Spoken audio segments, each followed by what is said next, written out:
ഒമാനിലെ കസബയിലേക്ക് UAE-യുടെ അതിർത്തിയിലൂടെ ഇനി വിസയില്ലാതെ യാത്ര ചെയ്യാം. പുതിയ ബസ് സർവീസ് ആരംഭിക്കുന്നതോടെയാണ് തടസ്സങ്ങൾ ഇല്ലാതാവുക.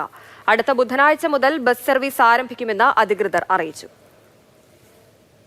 ഒമാന്റെ മെയിൻലാൻഡിൽ നിന്നും അകലെയായുള്ള മുസണ്ടം ഗവർണറേറ്റിന്റെ ഭാഗമായ കസബിലേക്ക് UAE-യുടെ പ്രദേശത്തിലൂടെയല്ലാതെ കരമാർഗം യാത്ര ചെയ്യാനാകില്ല. അതുകൊണ്ട് തന്നെ UAE എൻട്രി വിസ ഇല്ലാത്ത യാത്രക്കാർക്ക് തടസ്സങ്ങൾ ഉണ്ടായിരുന്നു. ഇരു രാജ്യങ്ങൾക്കുമിടയിൽ സ്വദേശികൾക്ക് വിസ ആവശ്യമില്ലെങ്കിലും പ്രവാസികൾക്ക് വിസ നിർബന്ധമായിരുന്നു. വിമാനമാർഗവും കടൽ വഴിയുള്ള ഫെറിയും മാത്രമായിരുന്നു UAE വിസ ഇല്ലാതെ യാത്ര ചെയ്യാൻ കഴിഞ്ഞിരുന്നത്. പുതിയ ബസ് പ്രഖ്യാപനം മുസണ്ടം മേഖലയിലേക്ക് തൊഴിൽ ആവശ്യത്തിന് സഞ്ചരിക്കുന്ന പ്രവാസികൾക്ക് കൂടുതൽ ആശ്വാസമാകും.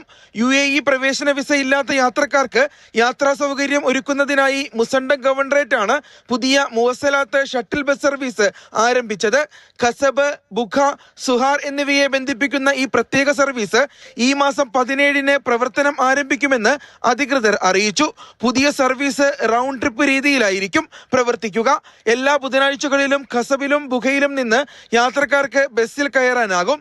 സർവീസിന്റെ അവസാന സ്റ്റോപ്പ് സുഹാറിലെ മുവസ്സലാത്ത് ബസ് സ്റ്റേഷൻ ആയിരിക്കും. ഒരു വശത്തേക്കുള്ള യാത്രാ നിരക്ക് 6 ഒമാനി റിയാലും റൗണ്ട് ട്രിപ്പ് നിരക്ക് 10 ഒമാനി റിയാലും ആയിരിക്കും. ഇതിനായി മുൻകൂട്ടി ബുക്കിംഗ് നിർബന്ധമാണെന്നും അധികൃതർ അറിയിച്ചു. മുവസ്സലാത്തിന്റെ വിൽപ്പന കേന്ദ്രങ്ങൾ വഴിയാണ് ബുക്കിംഗ് നടത്തേണ്ടത്. ബുക്കിംഗ് സമയത്ത് തന്നെ യാത്രാ നിരക്ക് അടയ്ക്കണമെന്നും അധികൃതർ വ്യക്തമാക്കി. Mathrubhumi news, Muscat.